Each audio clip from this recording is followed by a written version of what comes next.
The term secret police invokes a kind of haunting specter when you hear it. When we see representations of secret police in the movies or in history, we immediately identify it with a certain kind of regime, one that tramples people's liberty with no accountability.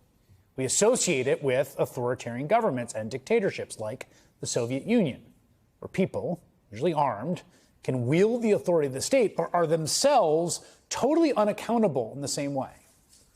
Whatever issues there are with American policing, and there are many, many of which we've covered here, at least our police officers have names on their uniforms and badge numbers. Now, in the Trump-Stephen Miller era of immigration and renditioning, one cannot help but notice in clip after clip, in interaction after interaction, that the people enacting these raids have all the qualities you associate with the concept of secret police. They are usually masked, hiding their faces, and either wearing plain clothes or irregular uniforms. They won't give their names or say what agency they're with. Watching it, it feels wrong and weird and alien and menacing, like an irregular paramilitary operation or people gathering to rob a bank, as one observer said. It does not feel like law enforcement officials subject to the authority of a democratic government. It's so striking in scene after scene. You see regular people asking masked agents, who are you? What part of the government are you from? What are you doing?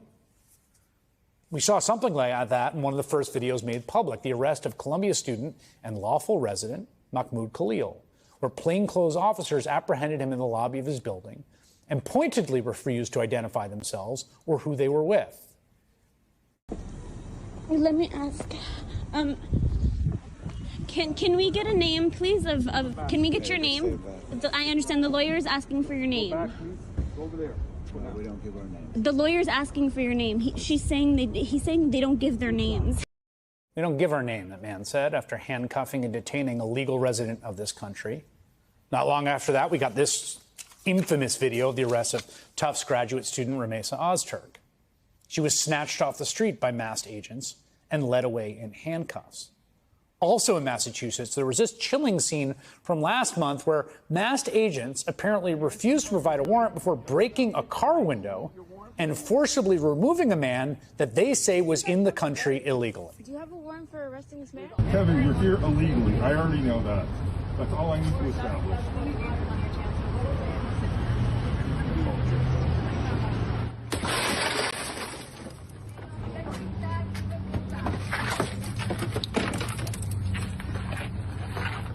I need to see a warrant.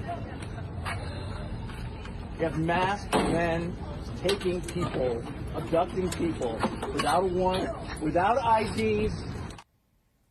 Just last weekend, this was seen in Great Barrington, Massachusetts, where, again, masked agents detained an apparently undocumented gardener at his place of work, all while his employers asked questions. Why are you doing this? In San Diego, same weekend, residents managed to hold back what appeared to be heavily armed, militarized agents who were reportedly just executing an immigration raid on a local business and several local businesses. And we've also got these stories of all kinds of really unsettling lies, manipulation, subterfuge. So eyewitnesses in Tucson, Arizona, saying that agents posed as city utility workers as part of an arrest attempt. There's been reports of agents gaining access to homes under the guise of performing wellness checks on children. All this feels like something distinct from the normal forms of policing and law enforcement you're used to.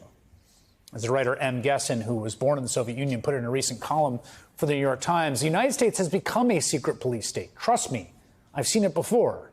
Adding, the citizens of such a state live with a feeling of being constantly watched. They live with a sense of random danger. Anyone, a passerby, the man behind you in line at the deli, the woman who lives down the hall, your building super, your own student, your child's teacher, can be a plainclothes agent or a self-appointed enforcer.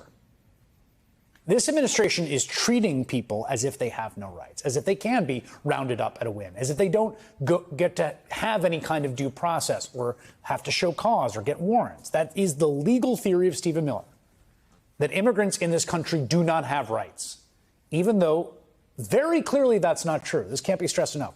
The Constitution is clear on this in its plain text in the 14th Amendment, for instance. The precedent is clear on this. Even Supreme Court justices as conservative as the late Antonin Scalia have been clear on this. Immigrants have constitutional rights. They have due process rights. But the Trump administration and Stephen Miller believe the state can do whatever it wants to these people. Now, we should note Trump's border czar Tom Homan says the agents are wearing masks for their own safety. And why they're wearing masks? They're wearing masks because they're trying to protect themselves and their families. Agents are getting doxxed every day. Their pictures and phone numbers being put on telephone poles. These leftists are following and filming when they go home from work at night.